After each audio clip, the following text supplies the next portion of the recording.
Alrighty. My name is Mike Luber. This is the Sports Guy Mike Show. We are about to get into our NFL picks for this weekend. Alrighty. Now, let's go ahead and get into those. Okay. First game, we're going to go with the Buccaneers and the Falcons. Now,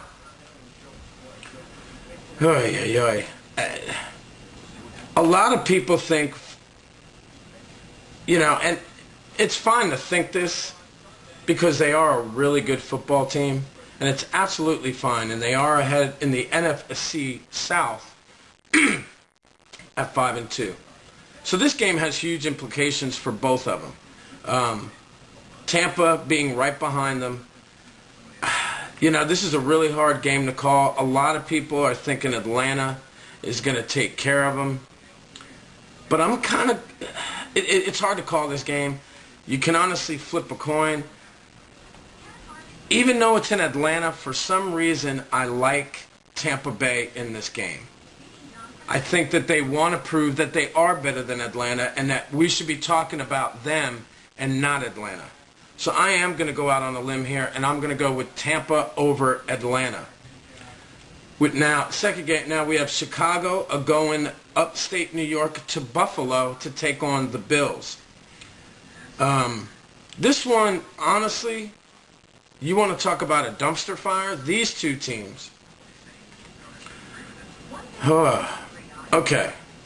You can really flip a coin. Is Cutler going to be Cutler? Who knows? They have Fitzpatrick and Buffalo. Here's the thing. Buffalo is 0-7. I don't know, man. Is this the game that they win? Finally? I don't know. It's in Buffalo. You can kind of flip a coin. I'm going to take Buffalo, and for one reason and one reason only, and that's because they're going to be at home, so we'll take Buffalo. New England at Cleveland. I would love to pick Cleveland in this game, just so that maybe we can smack the mighty down, as I like to say. Because sometimes the mighty needs to be grounded. And I don't think they're quite as great of a football team as everybody is making them out to be, especially my friend George. But they are a good football team. It is in Cleveland. The dog pound is not always nice. It's kind of hard to stray away from this, but I am gonna take New England as much as I don't want to. I'm gonna take New England in this one, upsetting or winning over Cleveland. In Cleveland, the Jets travel to Detroit to take on the Lions. This is another upset alert that I have. I want to put the Jets on upset alert, but here's what I'm going to tell you. I am picking Detroit for this game. I think this is another team that a lot of people thought so much of in the beginning that you kind of have to get a dose of reality right now. I don't think they're as great of a football team as everybody's making them out to be. Last week's game was an absolute forest fire, whatever you want to call it. It was a joke that they could not even score a field goal. I don't think that they take all of that with them and it gets bottled up and somehow explodes on Detroit. I think Detroit makes a statement and says, look, we are in the mix again. We are a football franchise. You guys are going to have to start believing that. I'm taking Detroit over the Jets. Arizona at Minnesota. Yowza. Arizona at Minnesota.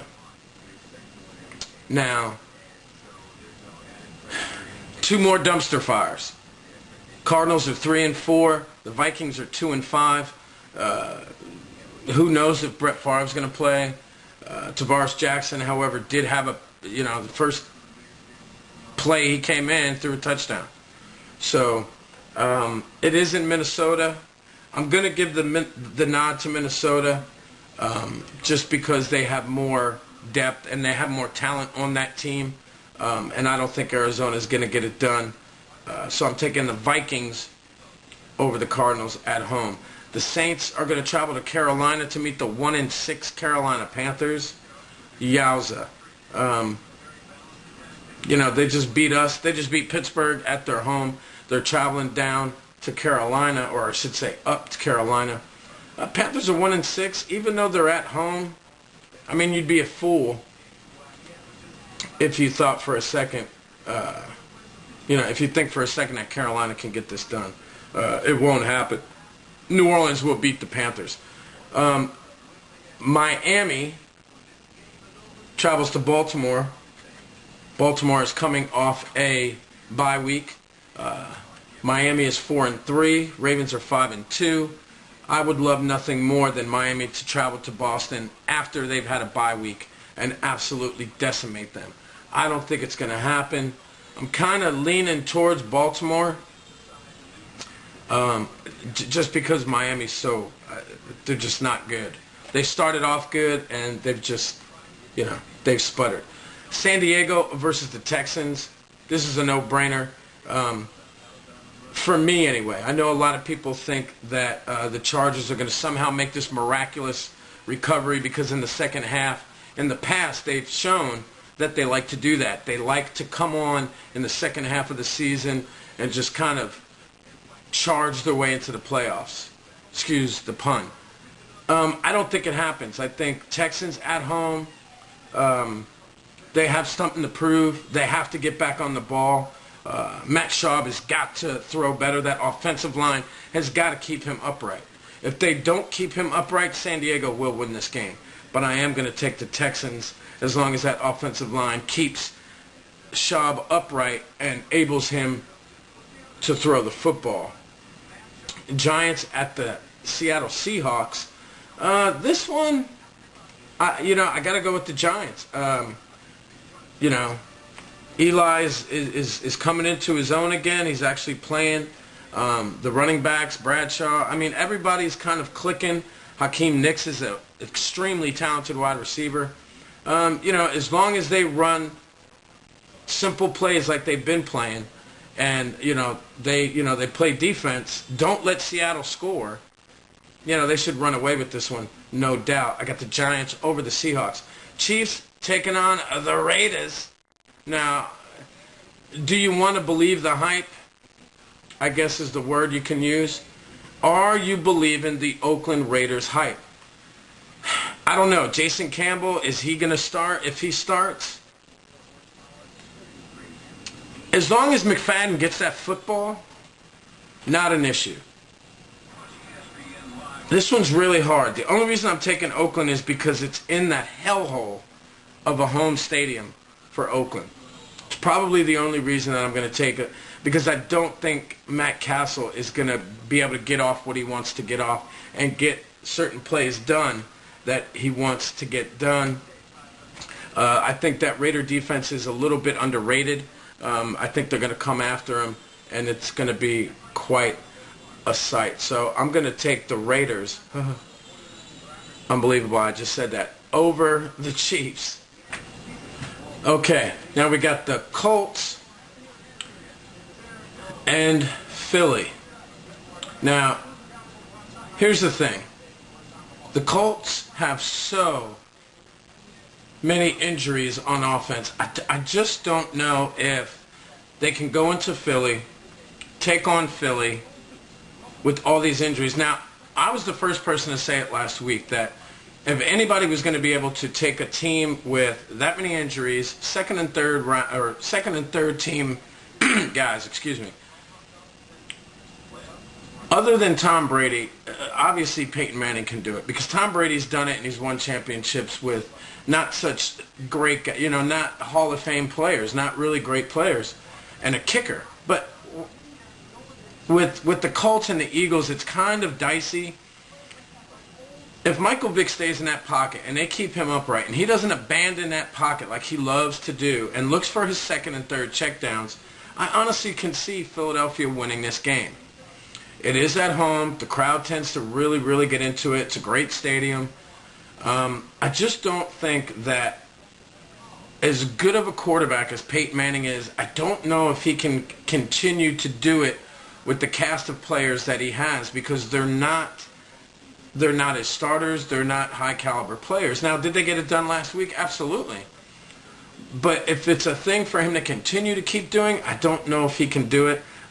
I have to take. I'm going to take Philly and Michael Vick As long as he doesn't abandon that pocket and keeps doing what he does as far as staying in that pocket, looking for that second and third receiver option, they can actually win this football because the Colts are banged up. They're coming off, a short week for them as well. So, Phillies over the Colts. Cowboys and Packers. Really? Do we really have to talk about this? Is this even... Getting back to injuries, let's talk about injuries. The Packers have more offensive injuries probably than anybody in the league right now. And they find a way to win. What the Cowboys' excuse is, I have no idea and I couldn't tell you. Here's the upside for Dallas, is the fact that their one win is on the road. I give them that. But that's probably about all they have. They are missing, obviously, a very key component in their offense, and that's Tony Romo. I get that. I just don't think there's no way, no how. In Lambeau, and it's on a big stage. It's on NBC. It's the Sunday night game. I just think, you could have stuck a fork in Dallas 3 weeks ago. I said that. They are done. Rebuild. Let other guys play. They're going to have to play other guys because they should do that to see where they stand with some of these players that don't get a lot of snaps. So maybe do that. Your season's over. I got Green Bay all the way winning this one at Lambeau Sunday night against the Cowboys. And obviously last but certainly not least, my Pittsburgh Steelers traveling to Cincinnati to take on the Bengals. Now, they went out and got Jordan Shipley. They went out and got T.O. They already had Ocho Cinco, and they also already had, obviously, Carson Palmer. But here's my thing. Marv Lewis, I personally don't think is going to have a job after this season. They have key components on their offense and can't get it done. They were a hot, stinking mess last year when I watched that Hard Knocks. And they came out and played like nobody's business. And I could not believe that they played the way they did, considering what you saw on Hard Knocks. This year is the complete opposite. What you saw during their training camp last year is exactly how they're playing this year. There's only two people that you can blame for their misfortunes right now, and that's Marvin Lewis and Carson Palmer. For some reason, some of my colleagues believe, George and Chris, think that for some reason Cincinnati's going to win this game. It's at home, blah, blah, blah, blah, blah. Look, Pittsburgh is 3-1 on the road. They're 5-2. We're about to take over this AFC North deal. Steelers are going to win this game without a doubt in my mind. One thing I am worried about is James Harrison, since he did get yet another fine for the hit on Drew Brees last week. I don't know if he's going to be quite as detrimental as he always is. Let's hope so. He is getting a little sick of it. He feels like they're picking on him, but let's see what happens. Steelers definitely over the Cincinnati Bengals on the Monday night game without a question. I think you have to take into consideration, people keep saying, Mike, how come the Steelers aren't running the football as much as they should? They are a running football team, and I know that. I think you have to think like Mike Tomlin would think. This kid's been away for a long time. The next couple games, I'm going to let him throw the football. I'm going to let him get that dust off of him. I'm going to let him be Ben. And once he gets that dust and shakes some of that rust off of him, then we can maybe concentrate a little bit more on the running game. And I think that the Steelers get back to the running game. I think Rashard Mendenhall is going to have a heck of a game because that Cincinnati Bengal defense, it's not very good against the run.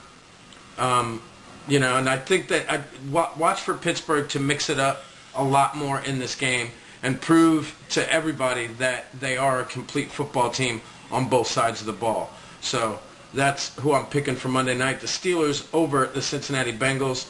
I am Mike Looper. This is the Sports Guy Mike Show. Thank you so much for coming out and joining us. If you're watching this on SportsGuyMike.com, thanks for stopping by the website and checking out the video blog. We appreciate it. And we will see you real soon. Same bat time, same bat channel. I'm Mike Looper. This is the Sports Guy Mike Show. Peace. And we're